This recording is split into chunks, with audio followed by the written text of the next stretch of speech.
Hey guys, I'm back for the second part of how I got into Twilight. If you haven't watched my video where I drew the new moon book cover, you might want to do that first because that's where I covered the first part of the story. Also, I've decided to combine the last two parts of the story because they're not actually as long as I remember. Anyways, let's get into it. I got the books for Christmas one year, and I think I was 12 at the time. I remembered the first time that I tried to read them, but at that point I really wasn't that interested anymore. I ended up just skimming through the first book and being pretty unintrigued. So they just sat at the edge of my bed, collecting dust. But then, years later, I found out that there was another two books already out and one coming out in a month and a half. I was so happy.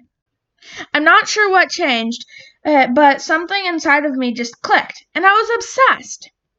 I pre-ordered Midnight Sun, bought Life and Death, and rented The Short Second Life of Ray Tanner. I was avidly reading the two books, and all the while obsessing over the time that was left until Midnight Sun came out.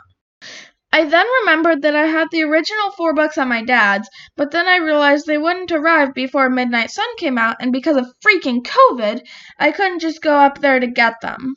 So I decided to make the choice to tell my dad to send them anyways, but not wait to read Midnight Sun until after for 2 reasons. One being that there are 2,446 pages in the entire 4 books combined, which would take a very long time to read.